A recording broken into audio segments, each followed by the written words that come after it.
Hello, everybody. Welcome back to yet another episode of Foldspace Live.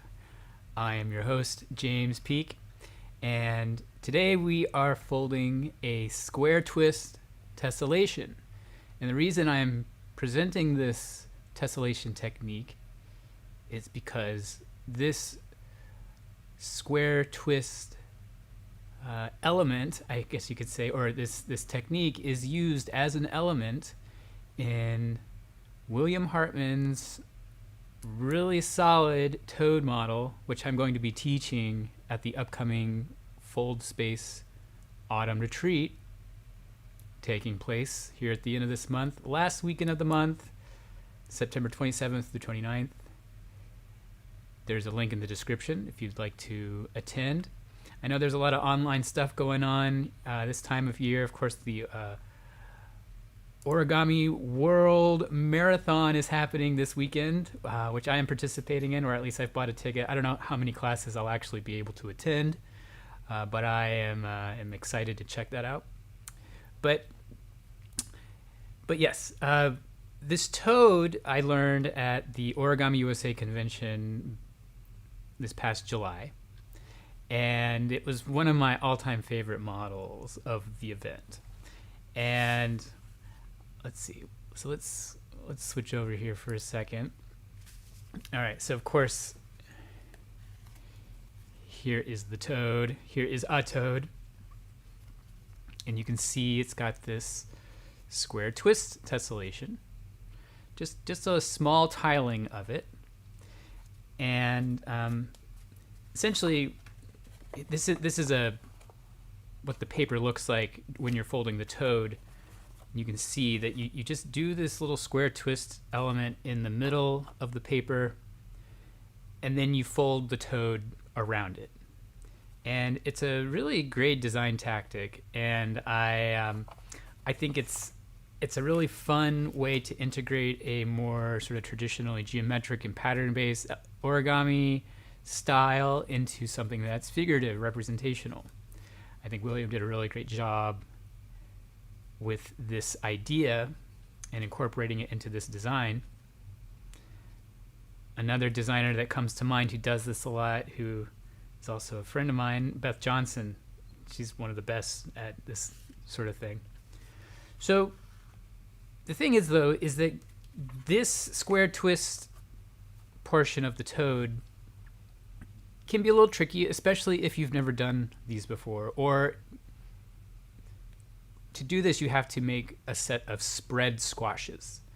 And spread squashes aren't the easiest move in origami, because you gotta get the paper to kind of spread out in a way, and you're not able to, you can't really touch the paper underneath the layer when you're doing the spread squash. So it can take a little bit of trial and error, takes a bit of practice. And what I found is that the more you do these, the better you get at them. You start to figure out the touch. Again, it's just practice makes progress, as I like to say. So I thought, wouldn't it be cool? Well, let me back up a second, because this is actually this was my thought process. Okay, so I'm folding these toads after I got back from the convention. I was obsessed with them. It's such a cool model. I mean, it has such great toad elements, and what's also nice too is that, and I think I mentioned this already. This toad designed by William Hartman. Will gave out diagrams for the model in his class, which is amazing, because then it made it a lot easier to just go back and practice the model and try again. And so what ended up happening was, after I made a few of these, I thought, what happens if you tile this pattern on an entire sheet of paper, right? Which is nothing new. It's not like I was the first person to think of that. In fact, plenty of people have done this before. But what was cool was that it just, by folding this toad, it's what led me to want to try it out. And it piqued my curiosity, and I just kind of figured it out. I was like, okay, well, so if I'm doing this for the toad, how would I do this just on a square grid? Okay. And it started out, I made one of these where, you know, I was only really making the twists in the middle of the paper. And in fact, when we fold today, this is what we're going to start with. And then I went on and I folded this one out of a sheet of elephant hide. Also, let's give you a little peek of the back. The back of it has kind of a neat tiling as well. And yeah, I folded this out of elephant hide, which is one of the best papers for tessellation. We'll talk a little bit about paper choice here in a minute. And paper choice is important when doing these types of twists. And then I thought, well, you know, it'd be even cooler if I could do it on an even bigger grid. So I made a 24 by 24 grid because I wanted to get a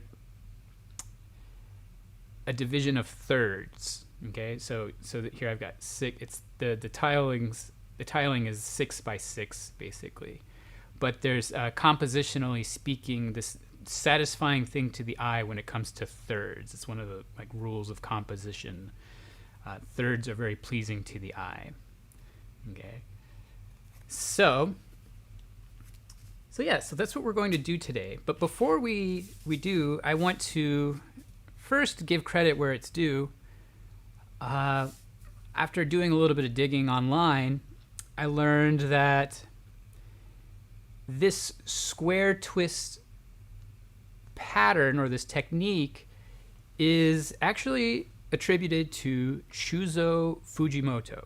Okay, Shuzo Fujimoto, who I consider to be, you know, sort of the grandfather of origami tessellations as we know them today. I might be mistaken, but I think he was quite the pioneer in figuring out a lot of the sort of basic tessellation techniques that then kind of caught on in terms of popularity. Shuzo Fujimoto was, I think, active in the 80s, 70s, 80s, and 90s. And of course, Fujimoto is known for his hydrangea design. This is the Fujimoto hydrangea, which is a different kind of tessellation pattern than what we're going to be doing today. There are no twists involved in this. But just while I have this out, I just want to show off.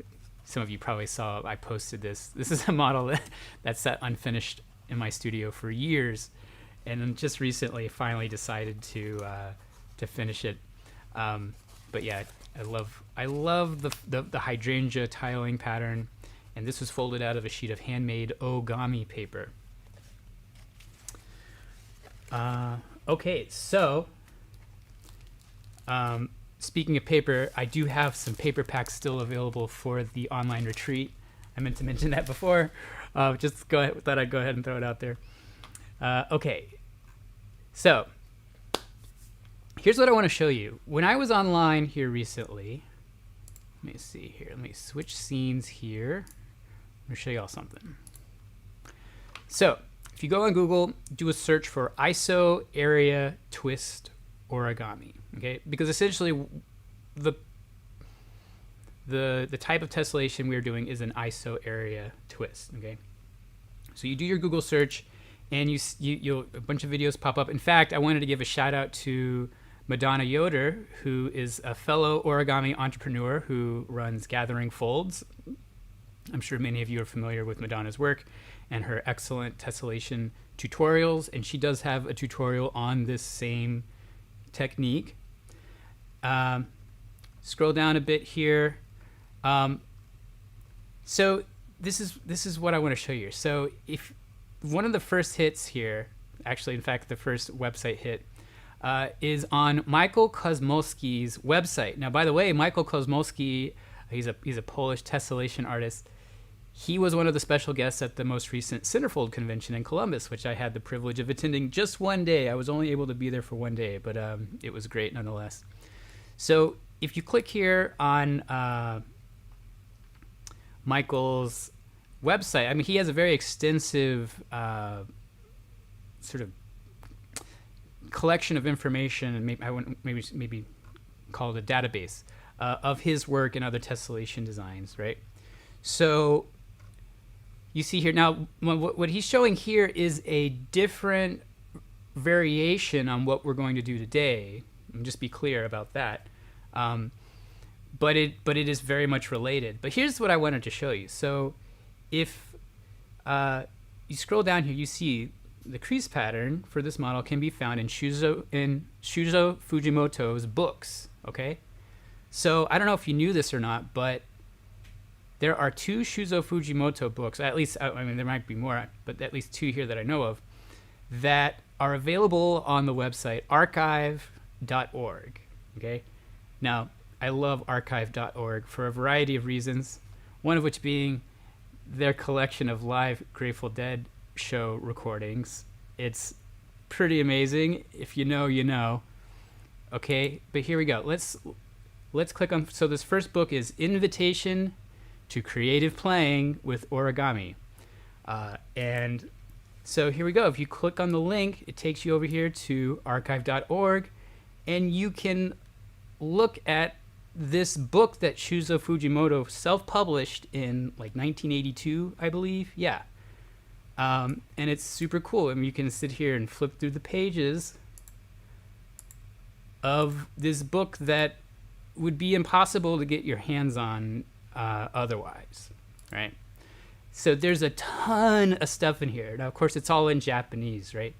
But you know, I'm sure there's still a lot that one can glean from the images and the diagrams and whatnot.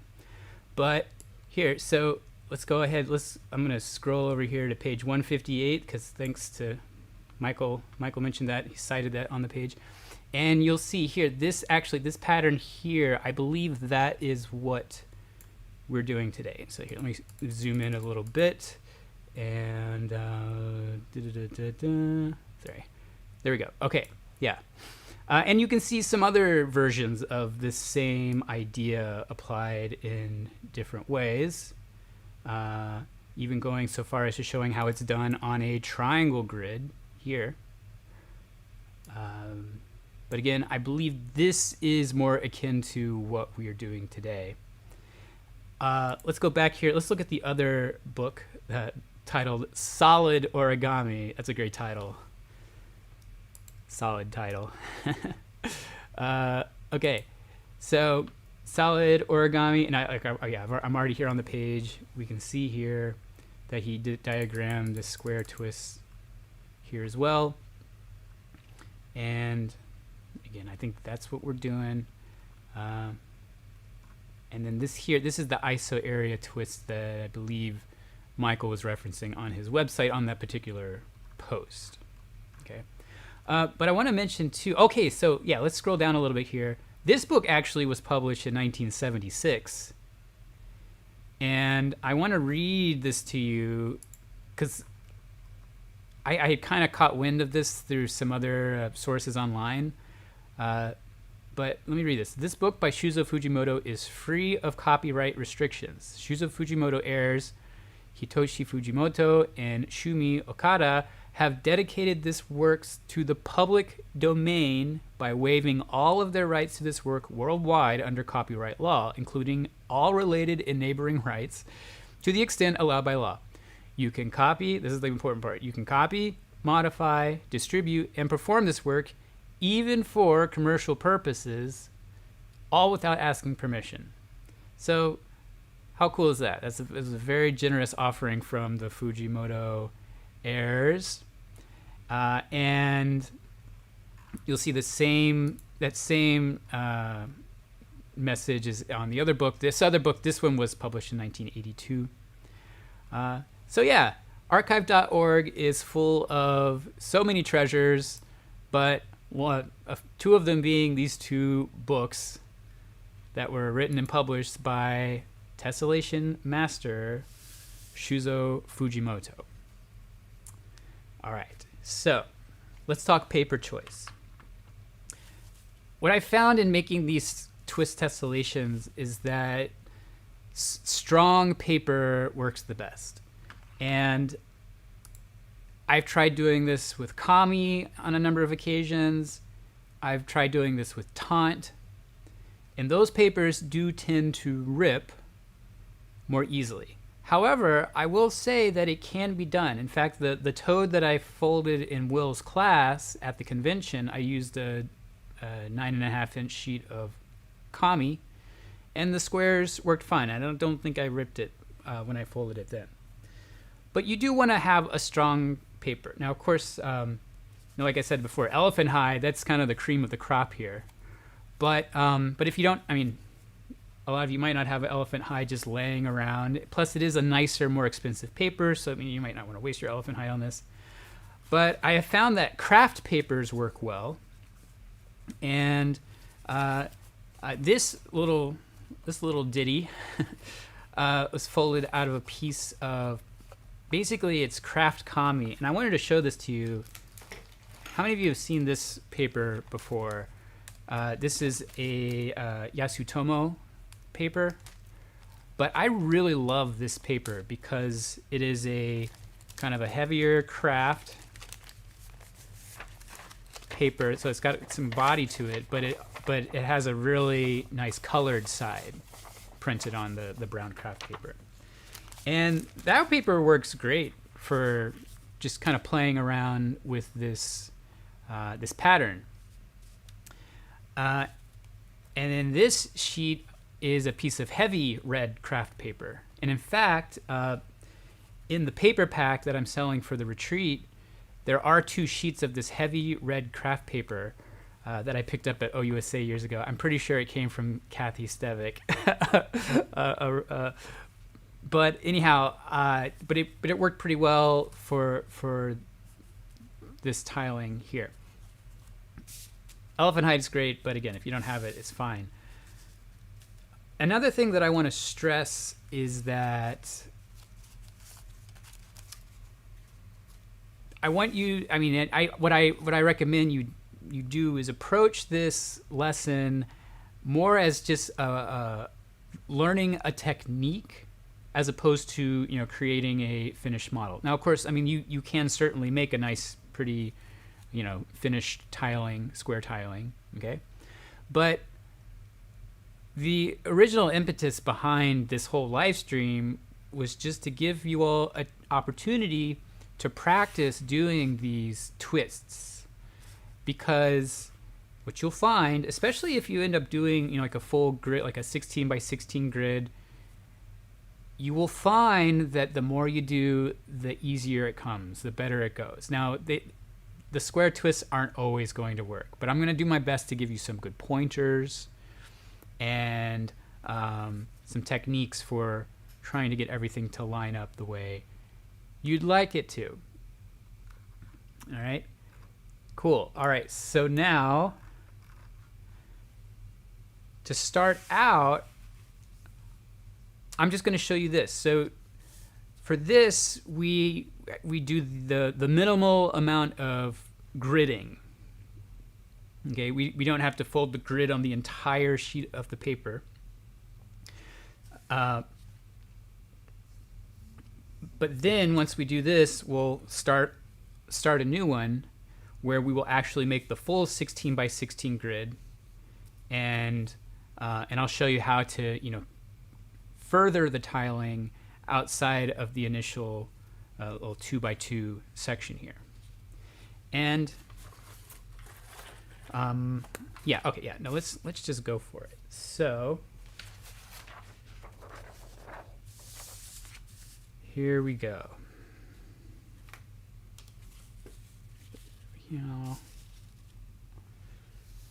All right.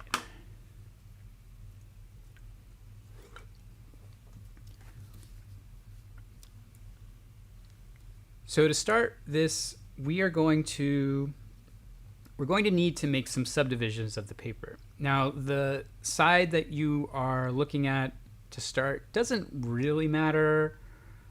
And I'm going to be using this sheet. By the way, this is a sheet of leather paper sold at Origami Shop. This is paper that is also included in the paper pack. And I found this works pretty well. In fact, that's when I was making this sort of this first phase of the toad. This is the leather paper. The twists work pretty well. They're not the prettiest, but again, it takes some practice. All right, so to start out, I think what I'm going to do is Now, granted, both sides of this paper look the same. I'm going to flip it over to the back side of the paper, even though it looks like the same color, to make my first set of creases. So we're going to begin with some book creases.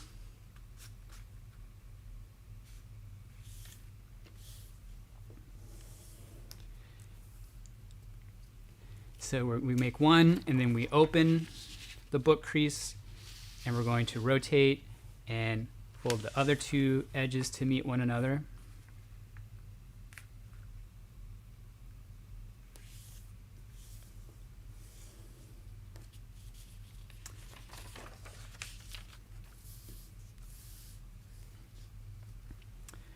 Once we have those, we now need to divide into quarters or fourths, or in other words, we're going to make cupboard folds with all four edges of the paper, which means that we take one edge to the center crease line, and then we unfold and repeat. I'm going to repeat on the opposite edge second, because I generally like to kind of keep things balanced.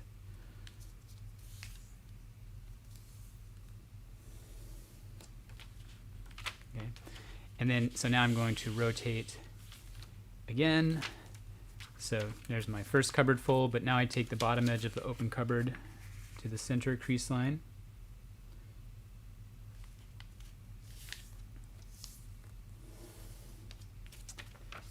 And then do the same, the opposite edge.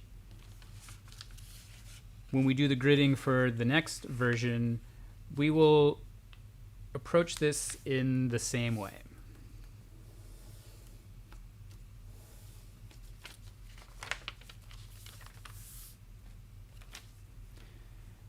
Okay, so now we've got our division of fourths along each axis. Now we need to create the inner eighths. Okay, we don't need to put the eighths creases on the outside because, again, we're just doing this little ditty here in the middle. So to get the inner eighths, you take each edge and you fold it to its farthest parallel crease.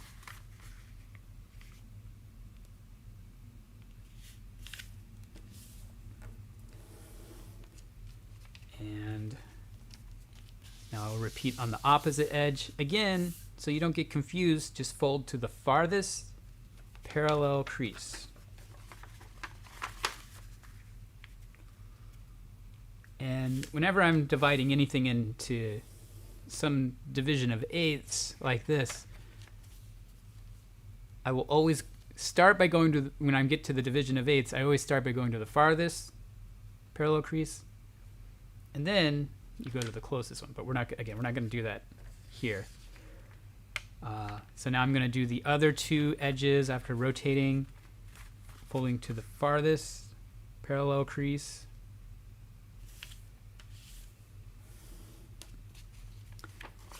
Unfold, and then repeat one more time to the farthest parallel crease.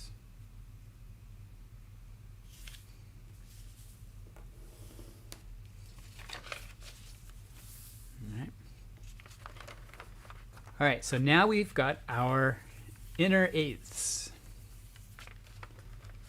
Okay. At this point, we have all valley folds relative to this side of the paper. So now I'm going to flip the paper over to what will be the front side of my paper, or the front side of my model, this side. If you're using colored paper and you want the color to show, now you're looking at the colored side of the paper. And now we need to make inner sixteenths. But when I get to this point of the gridding process, I like to switch up the technique a little bit. And this is a very familiar technique. I'm sure a lot of you have done this before. And we've certainly done this at some point or another in my online classes.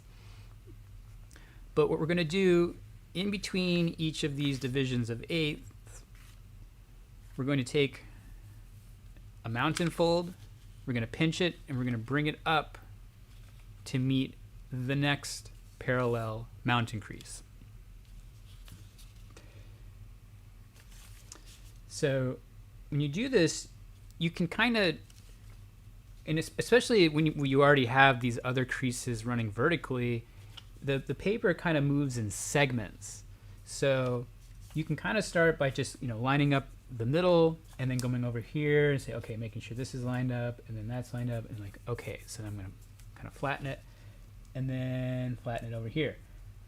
Now, one thing that you might be cognizant of, or at least that you might want to avoid, is sharpening that crease by creasing through this upper layer. Once I get the crease in place and it's time to sharpen it, I like to get this out of the way, because even already, just by making that fold, I've already sort of embossed the crease line, which isn't the end of the world, but just to make it more clean, I'm going to lift this up to sharpen that crease. All right. So now I have a valley running in between those two mountains. And I'm just going to rinse and repeat all the way through all of those subdivisions, okay?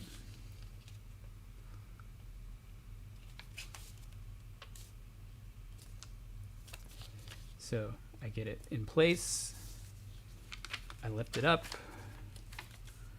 and then I crease. I will say that here in the interior part of the paper, the spot that might become kind of embossed, you do have a crease line there anyway. But again, just as a matter of just sort of good practice, or good practices, as a matter of just technique, it's nice to get that layer out of the way. Okay, one more time.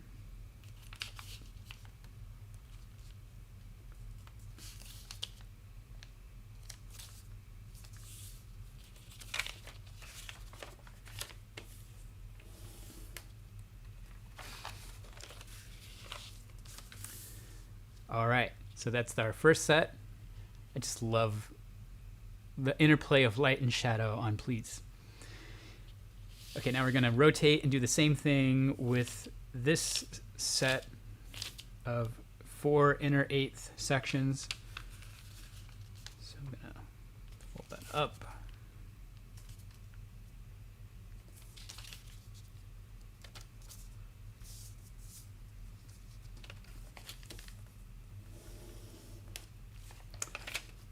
And then continue on.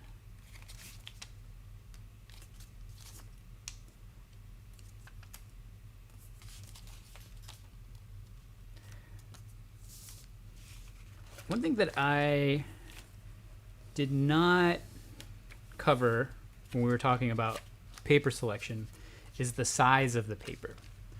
I kind of forgot about that. So this little ditty was folded from a sheet of 15 centimeter paper. Okay, so for this, like smaller sheets are fine. You don't need to use a giant sheet. I normally wouldn't use a sheet of this scale, but for the sake of the video, I'm using a bigger piece.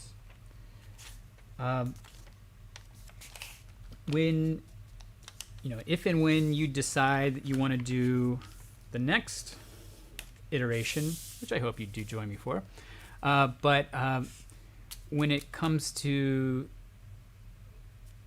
this size, I actually also use 15 centimeter paper, and that works pretty well too.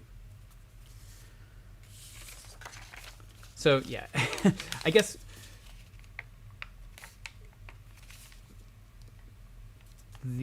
what I'm really wanting to communicate is that when it comes to folding the toad, when you get to making those little twists, it gets kind of challenging to make them with smaller paper, make those little twists with smaller paper. But again, for this, this size is fine.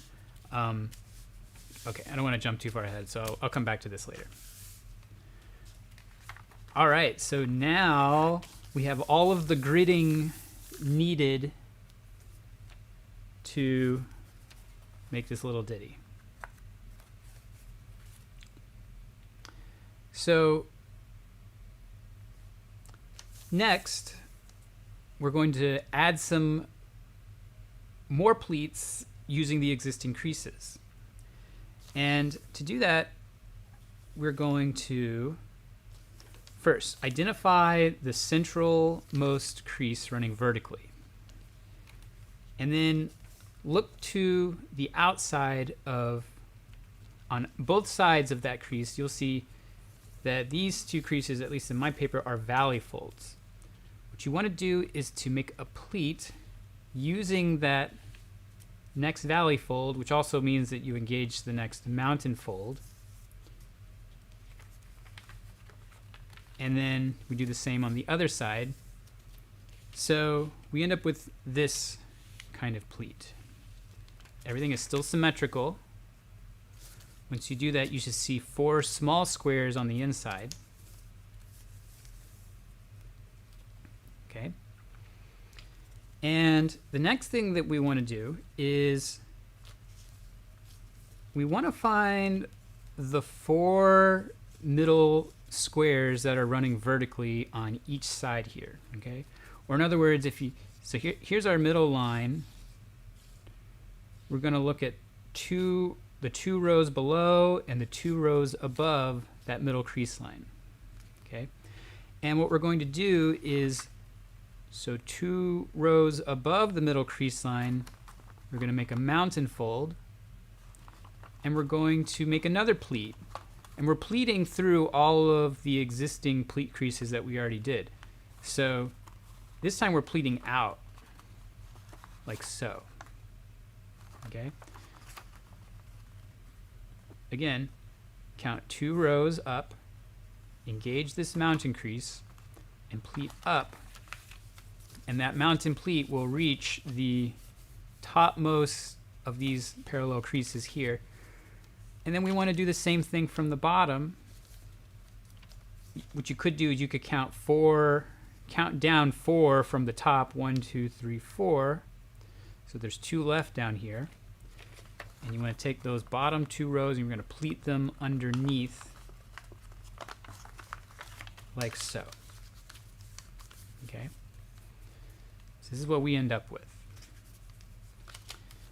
Now, if you were making this tessellation without the toad in mind, you don't really have to do it this way, but the reason I'm showing it to you this way is because that is more similar to what you will do if you make the toad. And you actually, let's look at some of the similarities here that we see. So notice that like we've got this central sort of gap, or where like those 2 mountain edges meet. We have the same thing going on here. And then we have this sort of chunk in the middle that has a mountain crease on the top and a mountain crease on the bottom, where the paper is pleated underneath those 2 edges. Okay, you can kind of see it from the side there, right?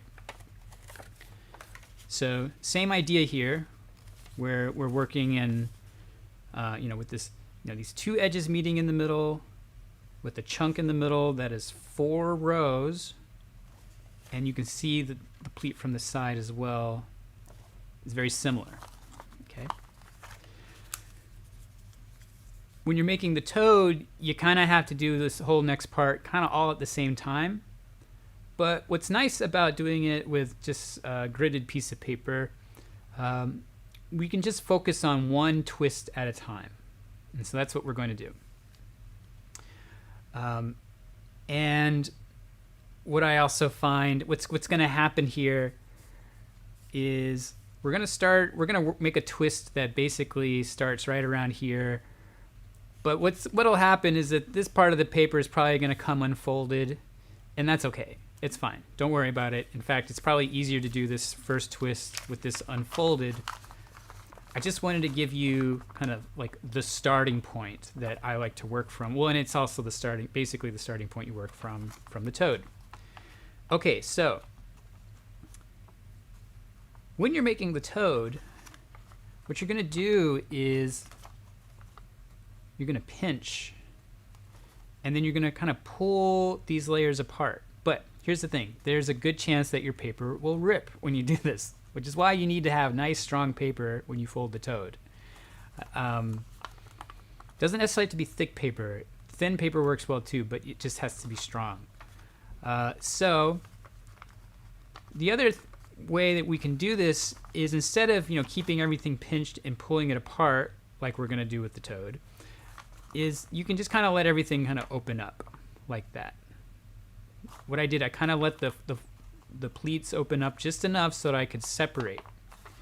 Now, I'm going to put this back for a second and draw your attention to this corner right here. This little corner is important. Because what's going to happen is, as we open this, well, actually, yeah. Sorry. That corner is important, because as we open that out, that corner is going to become the center of our twist. Okay? All right, so once again, just to orient you, that's where we were. We're paying close attention to where this corner is on this outermost layer. We're going to let this open up just enough. And now what we're going to do is notice that we've got these 4 spokes coming out from the center that are all mountain folds in this case. Okay? For this first twist, we're going to twist in a clockwise direction. So, with that in mind, you're going to kind of gather each of those 4 pleats and kind of pinch them together. And one thing I recommend that we do is that we really pay attention to these long pleats that go all the way out to the edge of the paper, because we've got them on both sides. If you pinch those layers together, they come down, and in this case, they meet a valley fold. Okay, and again, for this first twist, we're going to go in a clockwise direction. Now, you can go either direction when you're making this on your own. It doesn't matter. Everything else is going to be based on the first twist that you make, but for the purposes of this demonstration, let's make this top left twist in a clockwise direction. And that's the reason we're doing that is because that's what you do with the toad. Okay, so here's what's going to happen. If you kind of flatten the paper, you've got those 4 spokes. What you want to do is lay these pleats down in a clockwise direction. I'm going to start with this one here. And I'm going to let that start to sit down flat. And I'm paying attention to what it's doing over here. We want to make sure that all the pleats are happy. Okay? So we're setting this one down. Let's go to this bottom one now. To continue moving in this clockwise direction, we're going to start to set this one down. And this next one, now this one's going to be pushed up. And this last one is going to be pushed to the right. Okay? So what happens is, as you start, as those 4 pleats all sit down flat, the paper is going to be like, what's going on here? But look what I do here. Sometimes it helps to get, like if the paper starts to get bunched, it helps to get underneath, kind of push that up, push it wherever it needs to go to kind of be happy and smooth. But you see how I use these 2 fingers on each hand, and what I'm doing is I'm aiming for the corners, the 4 corners of what is ultimately going to become one of these little square twists. And what happens is, as you start to kind of push down, if you really go for those corners, that twist is going to start to open up. Now, these twists can be very frustrating because sometimes the paper bunches in a certain way, and if the paper starts to fold in one direction that you don't want it to fold in, even once it gets into that position, it really wants to go back to that position. So again, we're just practicing here. We're just learning this technique. But notice how I'm kind of like using those 4 fingers to I'm kind of rotating. I'm like really I'm pushing. I'm trying to find those corners. And another thing that's nice to do is don't just squash it You're just going to kind of gently run your finger, and it kind of helps too. You see how I'm using two fingers and I'm kind of like moving in that same clockwise direction? It's kind of amazing how sometimes the paper just knows what to do. And if you just gently run your fingers to each of the four corners of this new little square twist, it will start to gradually find its way. It's just like how I make angle bisectors. If you've watched my videos before and you folded angle bisectors with me, you know I like to just kind of gently glide my finger over the corners to get it going, and then there it is. There's our first twist. All right. So now, when making these twists in this grid, it's important that we pay attention to the direction that we are twisting in for each previous twist, because the next one is going to be based on the one that came before it, or at least one or more of the twists that came before it. Okay, so let's move to this side here. And remember, for this first twist, we went in a clockwise direction. So what we need to do is counter that with this one. So this one is going to move in a counterclockwise direction, or anti-clockwise, depending on which part of the world you're in. So now remember that point that I was pointing out? So this is down here now for us, right? And so that's going to be the center of our next twist. And what we can do, we can kind of open this up, just like we did before. Kind of pull those layers out. Okay. Once you pull them out, you can see where the center of that twist is going to be.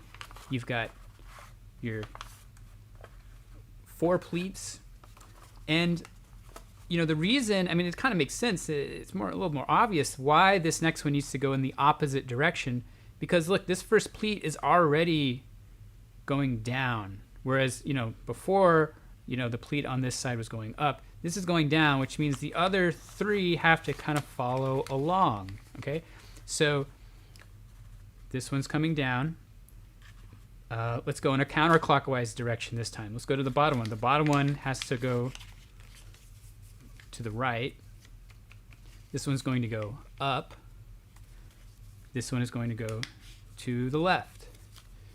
And if you just kind of get all of those pleats nice and happy, you are poised for your twist. So I'm going to use my fingers here. I'm going to kind of continue that twist. I'm trying to find those end points, and I'll get it pretty far along. And then once I'm here, I'm just going to kind of gently glide on all of the edges, and you get this little pillow. And when it works, it is so satisfying. But just know that sometimes the paper just does not want to go. You will find out really quickly which papers work well and which ones don't work well. Let me show you. Just the other day, I was like, I wonder how this this is kind of like thin, cheap, generic paper. I tried making a toad.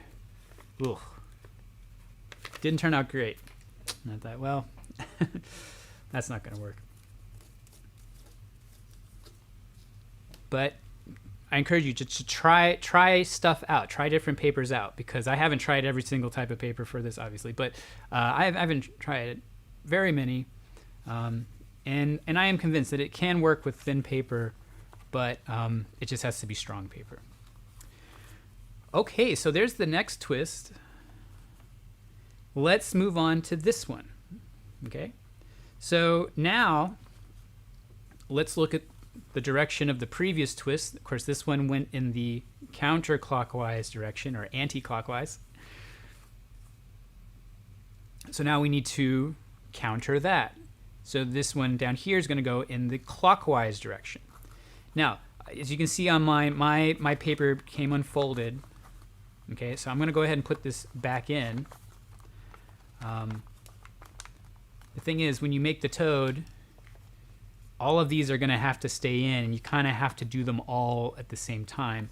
Also, when you make the toad, you're kind of forced to pull these layers out like this, which I'll just show you. That's just kind of what it looks like. You just kind of pull that out. As long as the paper can withstand it, you can do it that way. But now, here we go. So I pulled it apart, and the tip here, that's the center. Now remember, we're going in a clockwise direction again. So this pleat is going to go up. This one's going to the side up here. This one is coming down. This one's going to the left. And here we go. We are twisting, getting it started. And then I'm going to glide my fingers. And if you kind of glide in almost a kind of a circular direction, I think that kind of helps as well. And there's the next one. And hey, Kathy, thanks for your question. It sounds like Kathy's paper did not hold up, and she asked, how do you test the strongness of paper? Well, my way of testing it is you just try it out. And that's why I wanted to show you this more simplified version. So you're not sitting there folding like a whole 16 by 16 grid. Now granted, we did get pretty close to finishing the grid, but it would have been some extra creasing. But you don't want to fold the whole 16 by 16 grid just to find out you do one twist and the paper doesn't want to go, or it rips. So you just kind of have to try stuff out. Also, I think technique goes a long way too. Like the better you get at it, the I think that kind of opens the door for using other papers that might be more challenging when you're first learning it. But yeah, but you can. We'll try again. We're gonna do. I know it's already almost been a whole hour, but we're gonna do. This is gonna be a long stream, and we're gonna make one of these next. So, all right, last one. So now our center point is way up here. It's over here on this side. And we went in the clockwise direction here. We also went in the clockwise direction with this first one, remember? So you can use either twist to indicate which direction this one needs to go in. And of course, these are both clockwise, so this one has to be counterclockwise. So this one's gonna go this way. So I'm gonna go ahead and kind of pinch here. I'm gonna kind of pull those layers apart. Okay, and then there's our point there. We're going counterclockwise.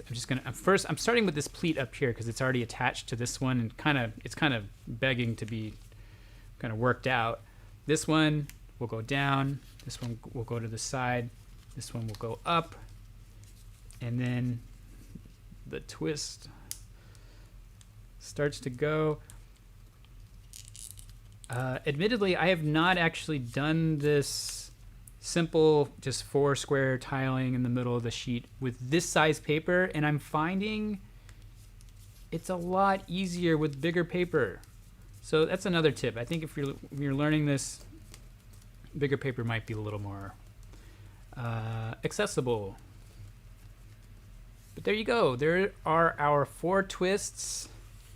Flip it over. We get this neat kind of woven, this kind of illusion of weaving paper, which in a way the layers are kind of weaving together. But that's the simple version of the ISO area twist.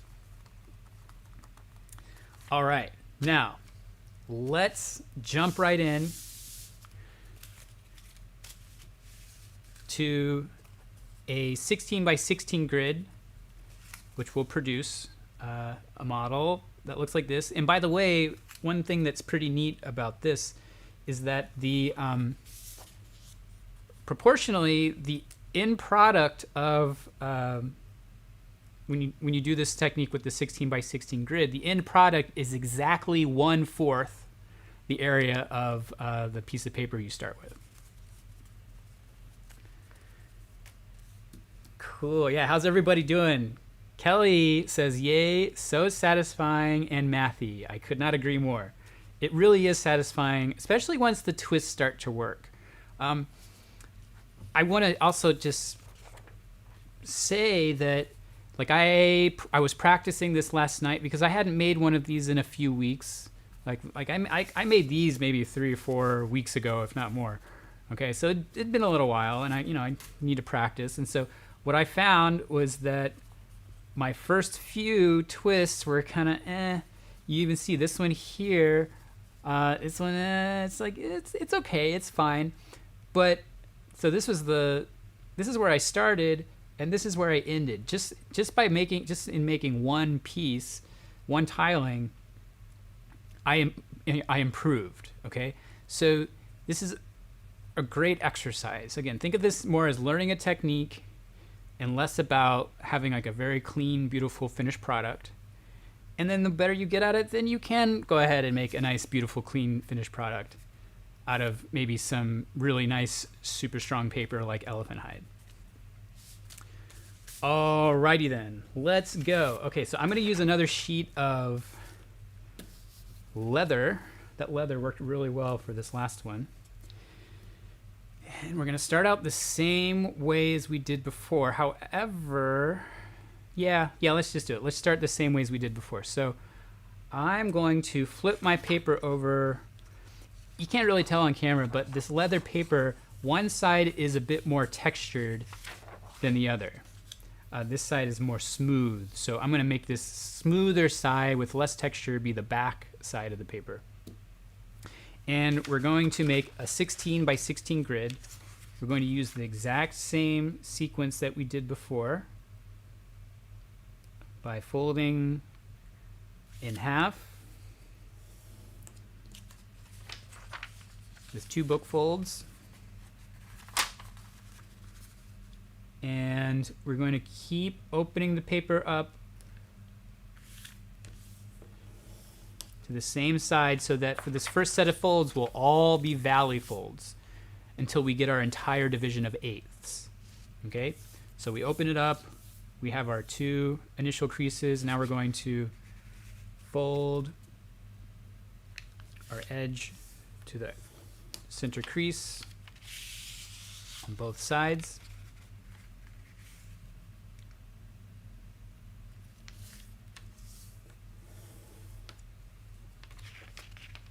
And then do it again with the other 2 sides.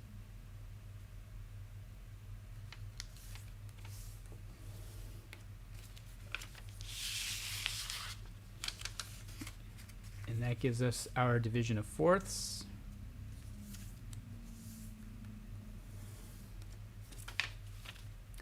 Now let's divide our eighths. And just as before, we're going to start with the inner eighths, using the same approach where we take the bottom edge and we fold it to the farthest parallel crease. That'll help us from getting our creases confused. Always folding to the farthest. We're not going to worry about the outer eighths just yet. Just do all of the inner eighths.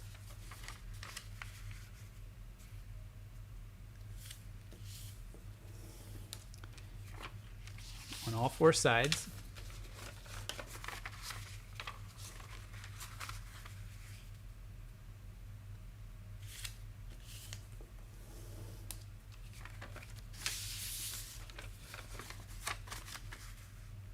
And once you have done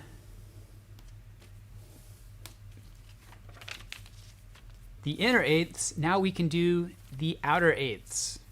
And to do the outer eighths, we will fold to the closest parallel crease. It's like a nice, easy method for dividing into eighths, where you're always using the existing creases on the paper for your next fold.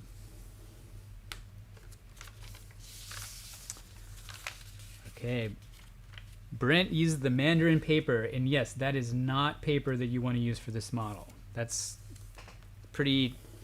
it's flimsy paper. You need something with longer fibers in it. And unfortunately, taunt does not work well. The taunt always seems to rip on me, at least on the smaller scale. I'm noticing too that, and I mean, this is something I was already aware of, but I'm just realizing that this color of leather, this ivory color, is a little bit thinner than some of the other colors. You find that with a lot of papers, that different colors have different thicknesses, having to do with the pigment that's embedded into the paper. And this is one of the thinner papers, and so this is probably one of the thinnest papers I've attempted this tessellation pattern on, so we'll see how it goes. Okay, now that, by the way, I just kind of talked through what I just did. I had all valley creases on the back side of the paper. I've got this lovely 8x8 grid. Now we flip it over and we make our division of 16ths. One thing I will say though, when I am making this division of 16ths, I generally don't like to do the outer edge first. I usually start somewhere in the middle. It doesn't matter where you start. So I'm just going to start with the second row. Okay, so it's my first crease. I like to fold this, often like to fold this one first. You especially get the sense of the sort of segmentation of the paper as you're kind of like lining up. You see that it's like you definitely kind of need to line it up in segments as you go. Okay, I'm going to lift this up to sharpen my crease. Okay, now what I'll often do is leaving that previous pleat in place, then I'll go ahead and do the outer edge. Just as far as the way the paper handles, I find it's just a little bit easier to do it that way, but there are a number of approaches one can use. Okay, so there we go. So now we got the first two done, and now we just continue on. Starting in the middle, just kind of lining up down the row as we go.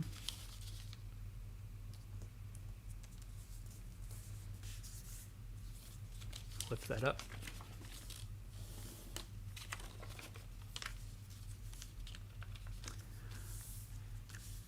Yeah, so Kelly knows about that craft paper that I showed you before. I love that paper too. And I'm trying to, I don't know if I've ever seen it in a larger size than 15 centimeter. It sure would be nice if they sold it in a larger size. But I don't think I've seen it. But hey, let me know if you find it though, because that would be awesome. I've been falling in love with craft paper more and more. And over in Europe, and well, especially in Europe and other parts of the world, they have a lot more options when it comes to craft paper, I've found. I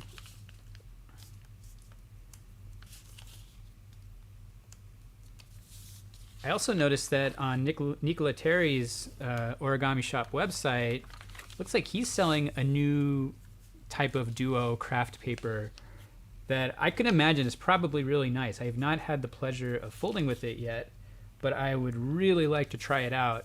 And it comes in a whole slew of different color combinations.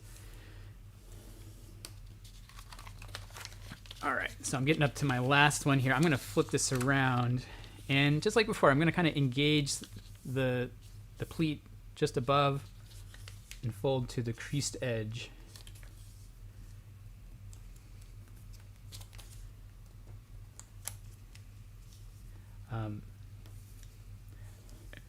From the description I read with Nicola Terry's new craft paper, I think it's really thin and really crisp, which are two really desirable qualities. Okay, so I did my first set of 16ths, and now I'll do the second set. Again, I'm going to start with this first mountain crease at the bottom.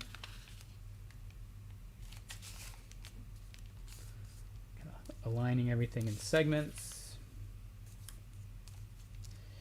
with all of these existing creases, the paper does want to bend a little bit. So that's why you really want to kind of pay attention to each segment as you go. The grain of the paper is also influencing the way it's wanting to bend. So that combined with the creases means that you just have to be a little bit more cognizant of the creases you were making.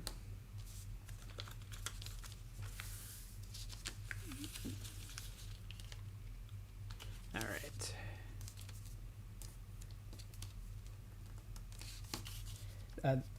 I meant to grab these examples. Let's see.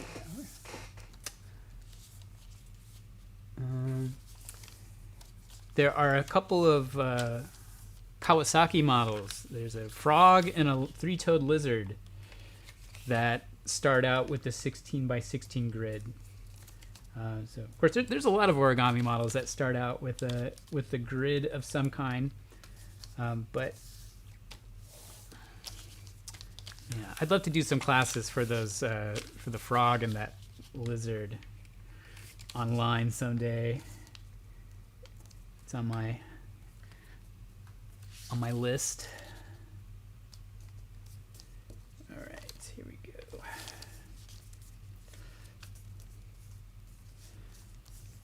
But yeah,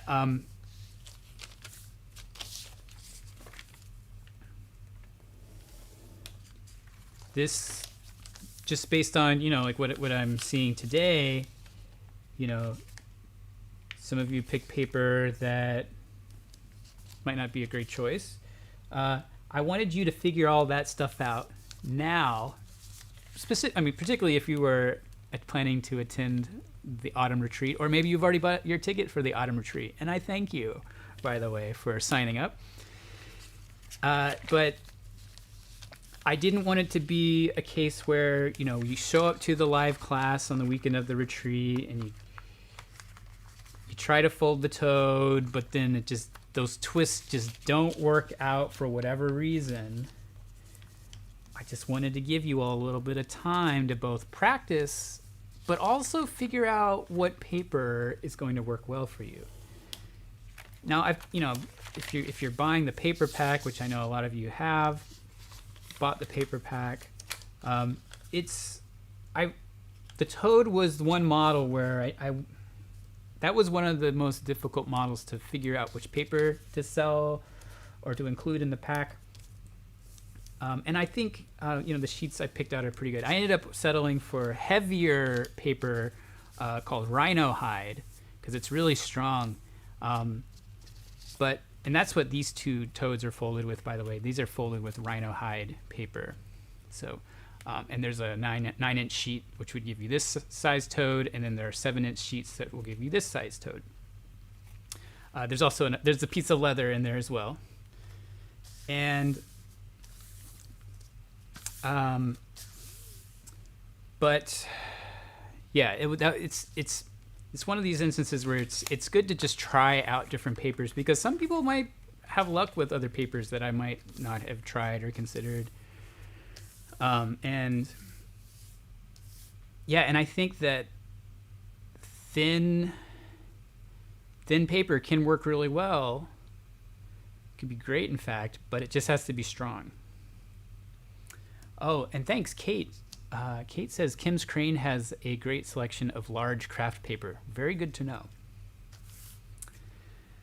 Okie dokie. So I've got my grid finished up here. I'll just kind of stall for just a second.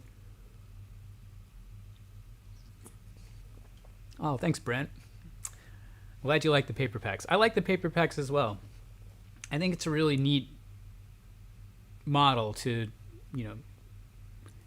include a paper pack that has the exact types of paper, or, all the paper that you would need to fold those models in the event. So thank you also to those of you who have ordered paper packs. I'll be shipping those out. Most of them will go out tomorrow if you've already ordered, or early next week. And you can find the paper pack at foldspace.shop, by the way. Okay. So we're going to start this the same exact way that we started our previous version. And you don't have to start it this way, but I just like starting in the middle. I think it makes a lot of sense to you kind of anchor everything in the middle, and then you can work your way out in all directions. Okay. So just like before, we're going to engage those 2 pleats in the middle.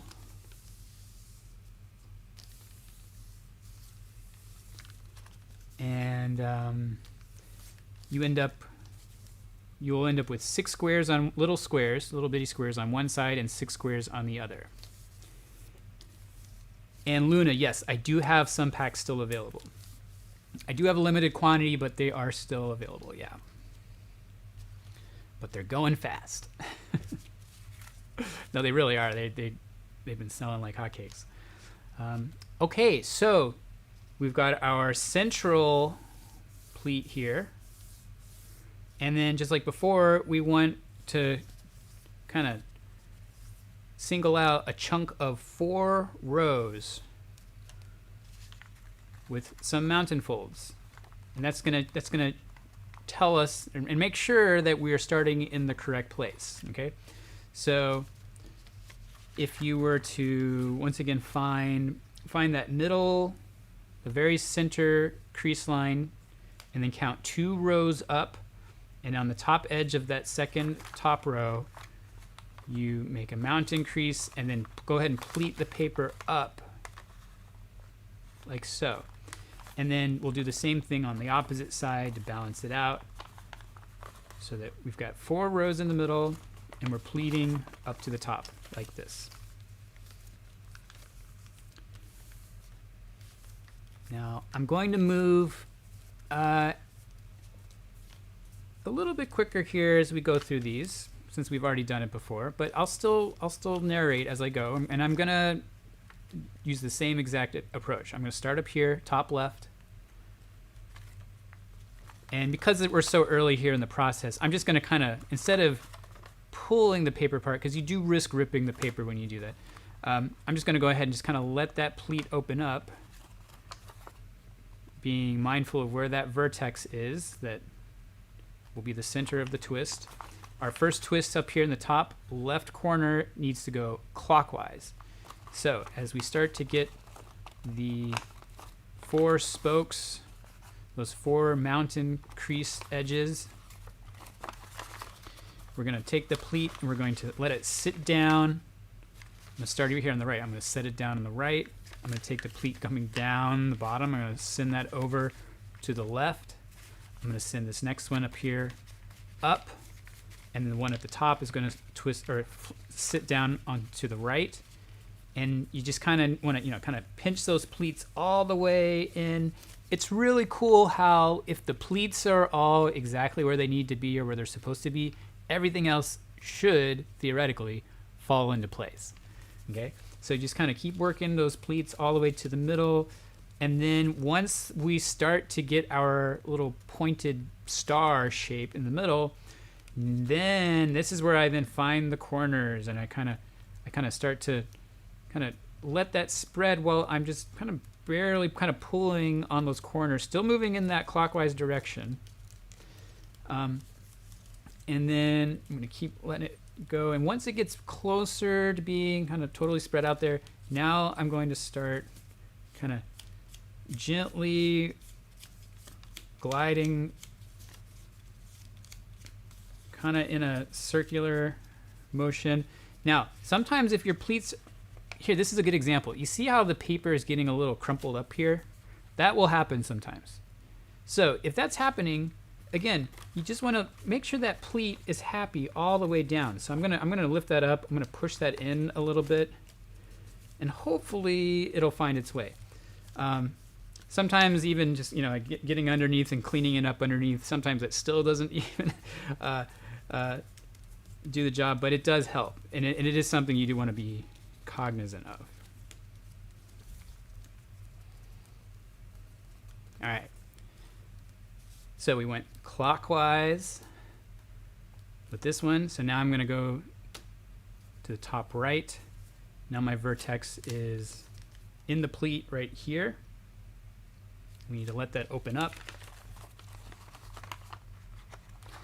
And because I don't have anything twisting down here yet, I can just go ahead and just let all of this open up pretty easily. Okay. So then you find your vertex. We're going counterclockwise. So that means the one on the flap on the right needs to go up, just like it goes up on this side.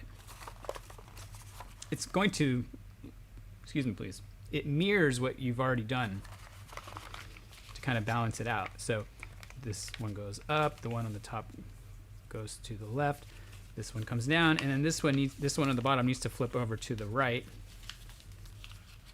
And it might also help too, I'm noticing here, like if you kind of just like pinch all the way up till you have this sort of little twisty looking star shape, that can help too. All right, so now putting a finger on each corner, kind of letting it, I'm flattening the pleat, just kind of gradually. Let's hope it works. And just kind of keep pushing down. I'm starting to get kind of a little funny little billow here, so I'm actually kind of open. I'm going to pull that open a little bit, and this one might end up. We'll see. They can't all be beautiful. There we go. That's close enough.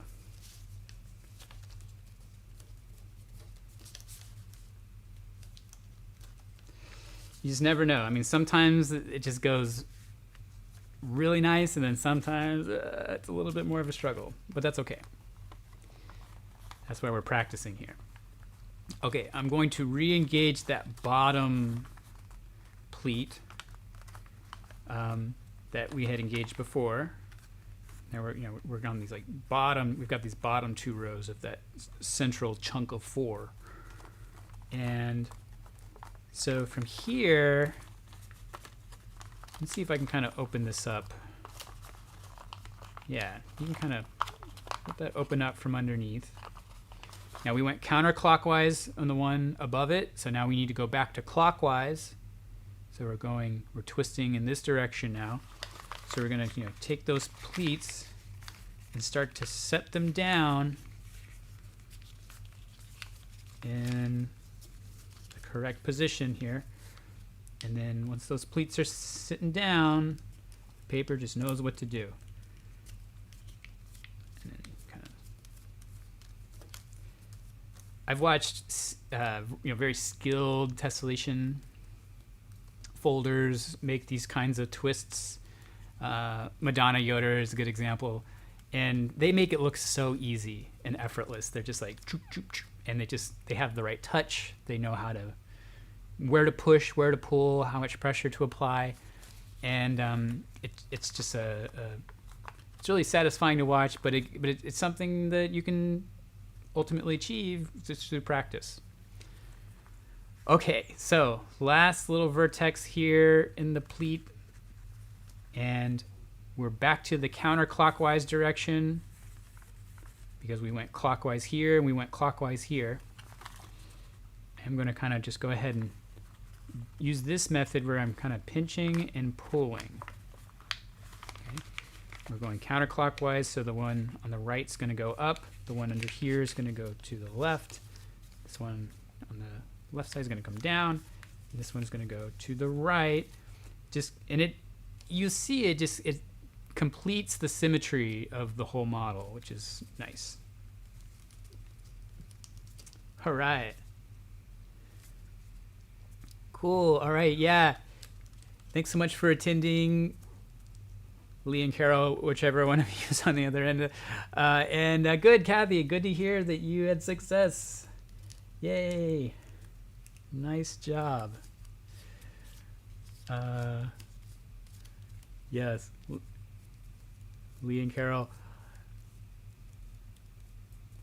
What is this? They say, what a satisfying process. It's addictive, indeed. Okay, wow, that last one went really nice. Okay, so now I've got my initial set in the middle, but now it's time to take it to the next level. And we're going to go ahead and tile the rest of the sheet. So,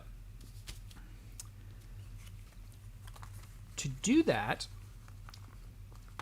let's see here. How do we do this? Oh, yeah. I'm like, what are we doing? No, I'm just kidding. Okay, so, again, we have to think in rows of 4, okay? And one kind of interesting thing, too, is that if you look at it from the side, you see, you've got this chunk of 4, and you've got this pleat, where basically the pleat, you've got these like 2 rows that are just kind of one layer in the middle, and then you've got the little zigzag portion here and here, right? So we're basically going to repeat this same pattern, but now it's going to be over here, right, ultimately, so that it's kind of like the next iteration. And cool. Sorry, I'm getting a little distracted, but Brent says that he used 15 centimeter taunt and it turned out great. Yes, good for you. I'm really happy to hear that. Okay, so for the next set, what we're going to do is we're going to count 2 rows going up, because basically it's like the other. If you were to take these 2 rows and you think of it as a chunk of 4, okay. So we move 2 rows up. This is 2 rows from the top, and we're going to make another pleat just like we did before. Okay, so now we're here. All right, and so now we're going to put the twist on this side, and then we'll do the twist on this side. Now, our starting twist went in the clockwise direction. So this next one here, to counter that, needs to go in the counterclockwise direction. And so we're just going to do the same exact thing that we did before, where we've got our vertex right up here. You're going to kind of let this open out. And because we're kind of by the edge of the paper here, you can kind of just let it open. You don't have to pull it from inside. And we're going counterclockwise. So the pleat on the right is going to go up. The pleat down here at the bottom is already wanting to go to the right. The pleat on this side is going to come down. And then this one here, we want to go to the left. Now, it does get a little tricky around the edge of the paper. I definitely kind of struggle with that around the edge of the paper too. So just know that that's going to happen. But everything that we've already covered still applies. We're just trying to get those pleats to all go in the correct direction. Sometimes it's also helpful to flip it over on the back to make sure that everything's happy on the back. Everything's doing what it's supposed to do. That is probably one of the best things you can do too. If like your paper's like, you're like, oh, I don't know what's going on. This is really weird and awkward.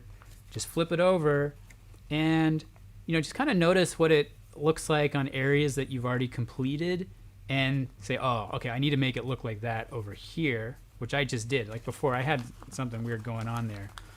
But once you get that kind of twist started, now we can go ahead and finish it.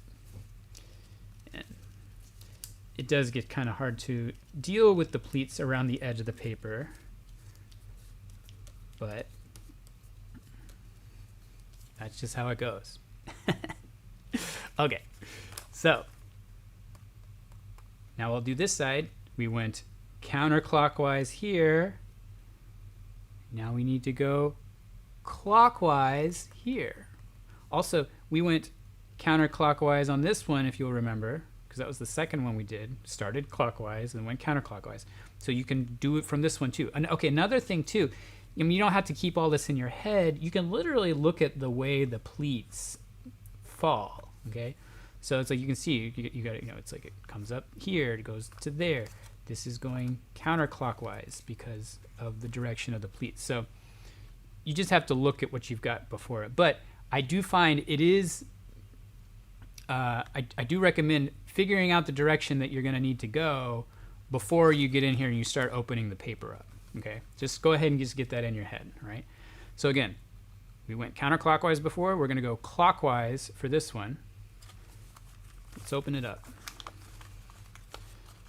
Now here, you know, it's a little, yeah, I guess I can still kind of open this up. And going clockwise, so I'm just going to start setting everything down here. And let me make sure I'm good on the back. Oh, nope, I'm not good on the back. It's doing something weird. It's a good thing I turned it over. Now I can kind of get that in place. And it's amazing. Once you get that part in the back in place, the way it's supposed to go, and you flip it over, the paper just knows what to do. So, let's make that twist. Ooh.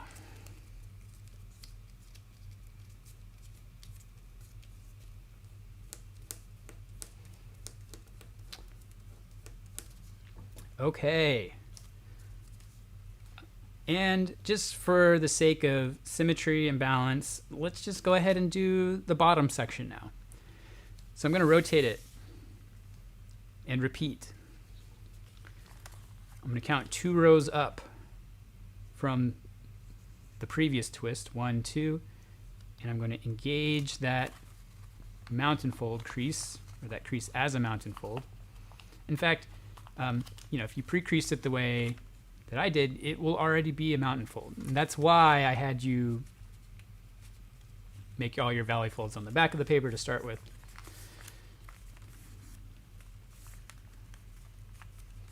Just planning ahead. All right, let's do this one. Okay, and yeah, this one, again, I mean, this is like a mirror image, so it's the exact same thing. Well, yeah, we're going to go counterclockwise on this next one because this one is clockwise. We can tell just by looking at the pleats. Open it up. Get in there. Pleat. We're going... I already forgot. Oh, but again, you can kind of just kind of look at what's next to it. And that's just going to also tell you what you need to do. Let's look at the back. Yeah, it's getting there. I feel like the back could be a little better, but I also think the back will kind of work itself out. What's going on? There we go.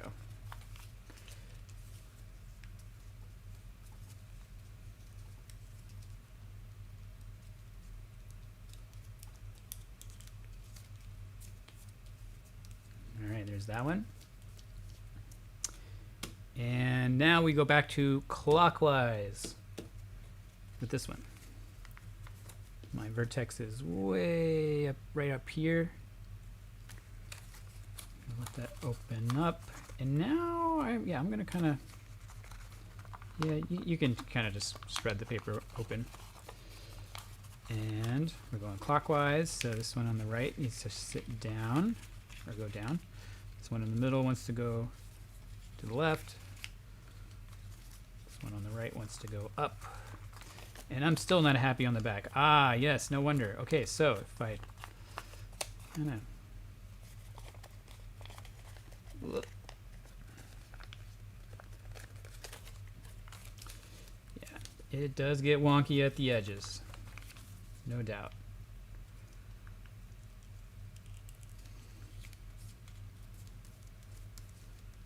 All right.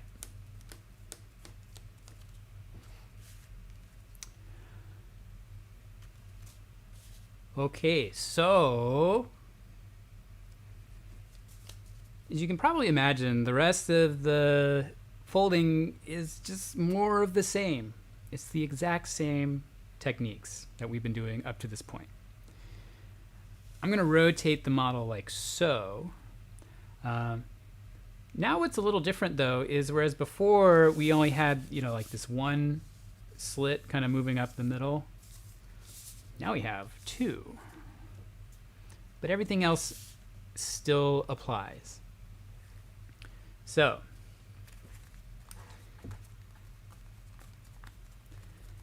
cool. Kelly made a good comment here. I find that as I pull out the center vertex, the paper kind of shows you the way it wants to rotate. And yes, you're absolutely right about that.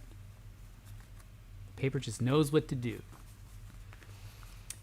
All right, so once again, we're going to count 2 rows up from our existing twists.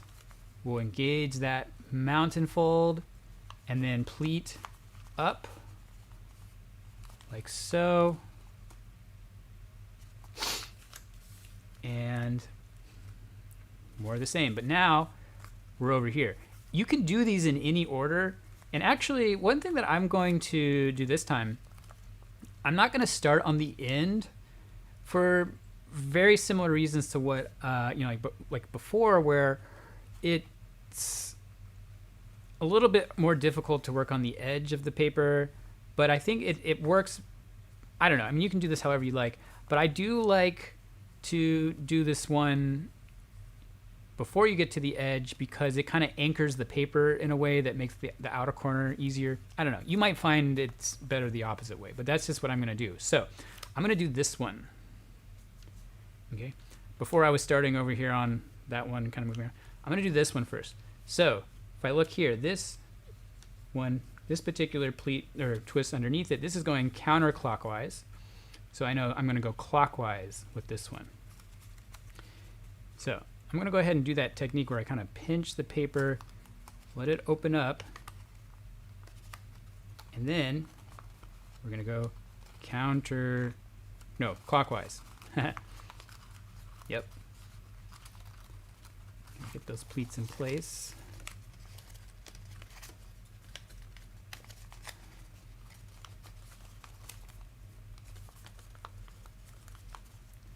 And, of course, when we're honoring these pleats, that's the term I like to use. We like honor the pleats. And you hear me use that term a lot in corrugation folding. But you want to make sure, you're pleating all the way across. But, of course, we're pleating through existing pleats over here as well. What's going on back here? Okay, that looks pretty good. I just need to go ahead and squash that twist.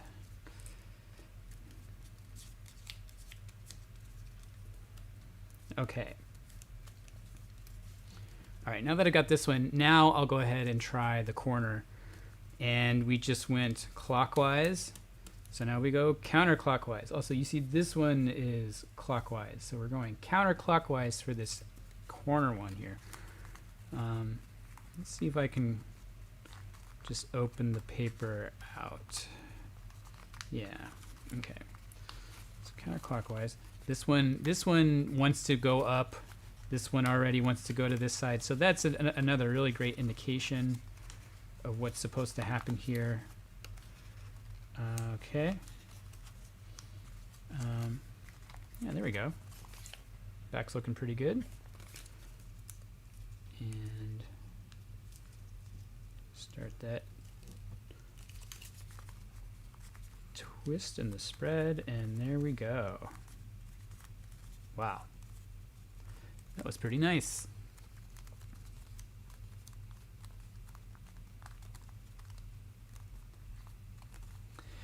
Yeah, Kathy, she makes a really good point.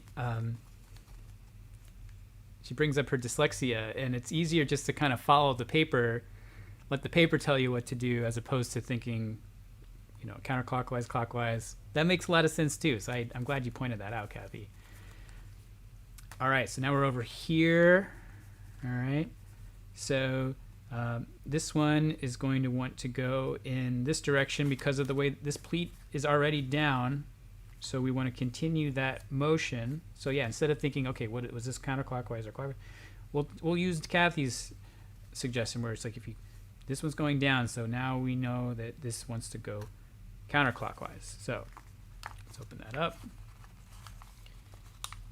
This pleat here is also telling us to go counterclockwise. This one wants to go counterclockwise.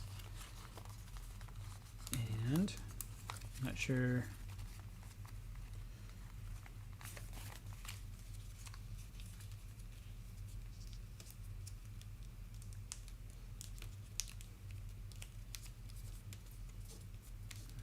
There we go.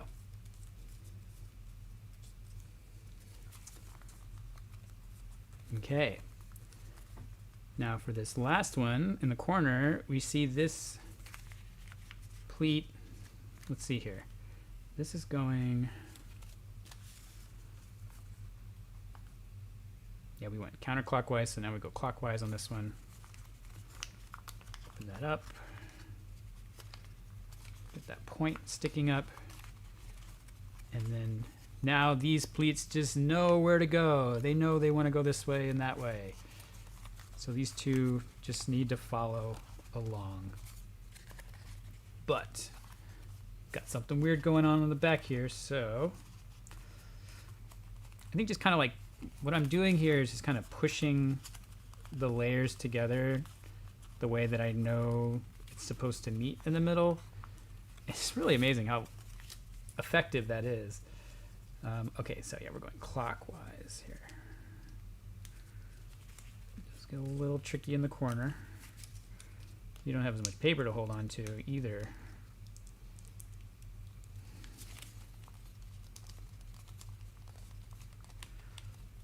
Yeah, I'm kind of finding too, these corner ones, I feel like able to do a little bit more easily in the air. Or it helps to pick it up and kind of work with it in the air. Okay, we are nearing the home stretch. And some of you might have already forged ahead, which, you know, by all means. But I'm just going to keep plugging away here. I'm going to make that last pleat. Again, we're counting 2 rows up, mount and fold, pleat to the outside edge of the paper. And I'm going to use the same order.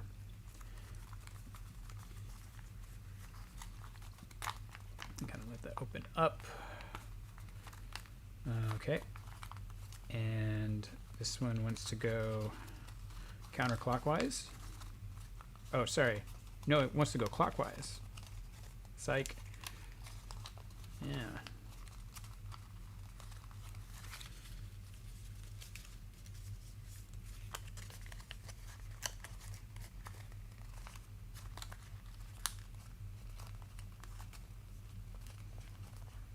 Yeah. Getting that kind of happy on the back is helpful. But you know what? I'm sure that you are going to find some of your own kind of tricks and kind of methods that work well for you. And of course, that's always, it's always a good thing. I certainly often come up with my own ways of doing a lot of things too. All right, next one. So yeah, so we went counterclockwise. We're going back to clockwise here. Let that open up.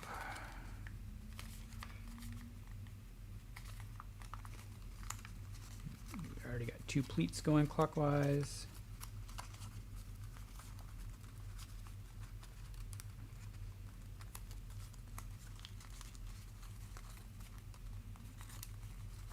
Okay, let's set this down here.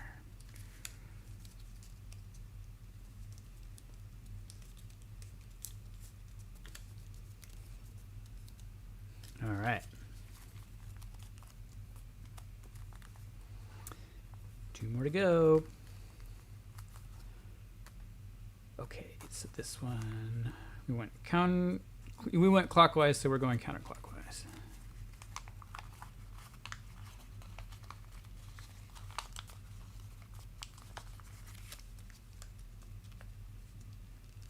That one went nice and easy.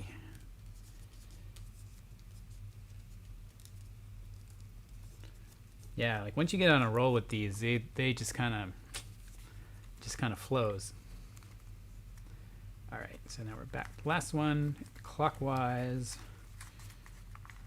Open this up.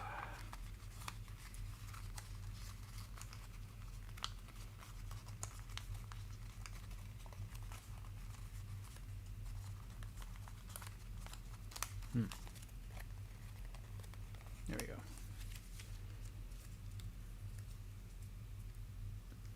And there it goes, the last one.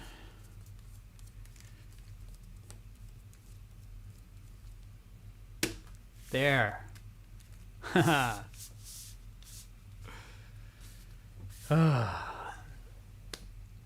All right. Well, I realize this is probably the longest stream that I've ever done.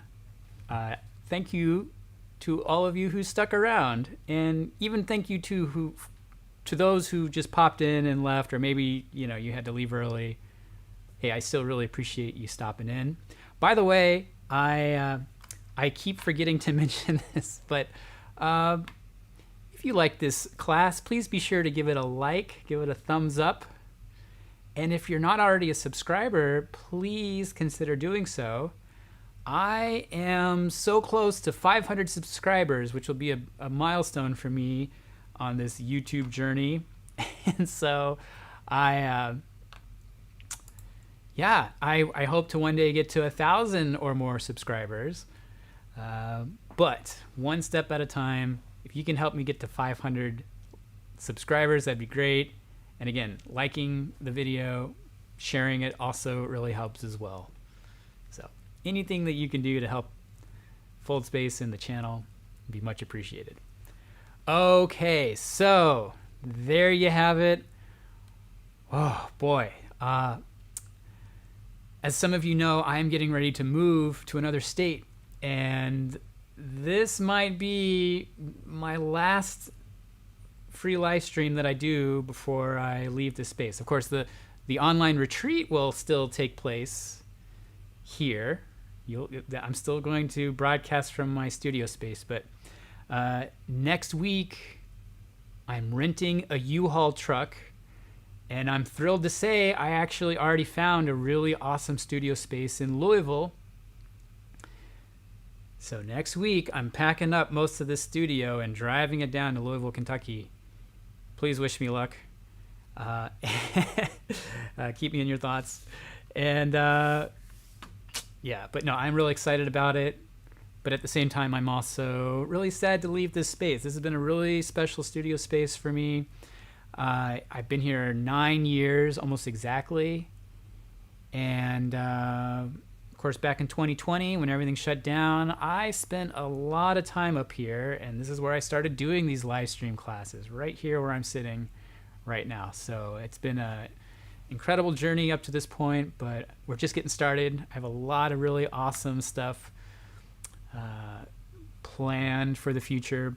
But also, this online retreat, I think, is really awesome. Now, I think it's safe to say a lot of you who are watching now are already registered, and so thank you so much for signing up.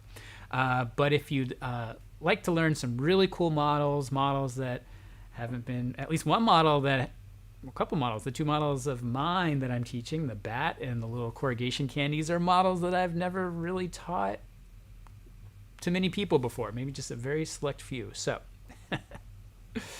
oh yeah, so it's an awesome lineup of classes. I'm really excited about the artists who are involved and the models of theirs that I'm teaching. So, all right, again, be sure to smash that like button and subscribe if you haven't already. Thanks, everyone. Joanne, Juliet, Steve, Kathy. There's more of you there. Brent, Kelly, and Catherine. Thank you all so much for being here. And I look forward to seeing you again down the road. Have a great weekend and happy folding.